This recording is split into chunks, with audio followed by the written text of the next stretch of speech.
Pendant 3 ans et demi, j'ai été éleveur laitier à temps plein sur la ferme. Quand je dis à temps plein, c'est on va dire à mi-temps sur la ferme et à mi-temps en famille, parce que notre petite est née 6 mois après que je commence le lait.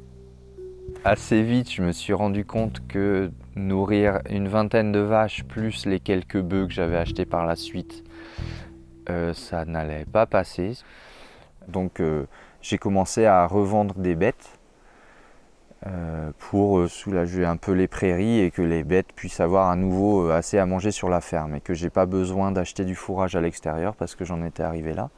Il y a eu un moment là, une sorte de bulle de tranquillité, parce que le fait de vendre les vaches, ça m'a ramené de la trésorerie.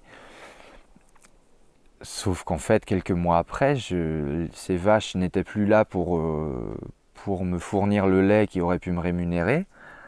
Et l'argent que m'avait amené leur vente était déjà parti dans les mensualités, quoi.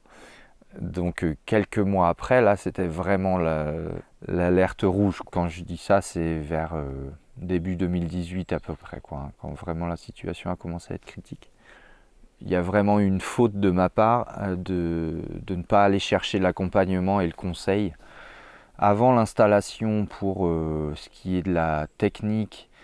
Et peut-être qu'à ce moment-là, je me serais dit d'ailleurs que c'était pas possible de me rémunérer avec seulement du lait, quoi, hein, de l'élevage laitier. Et après l'installation, quand ça a commencé à être difficile, je pense que j'aurais dû aller chercher de l'aide, en fait. Alors c'est ce qui s'est passé, mais tard. L'arrêt de la production laitière était déjà enclenché quand j'ai été voir Solidarité Paysans, qui est une association qui accompagne dans pas mal de départements les agriculteurs, agricultrices en détresse.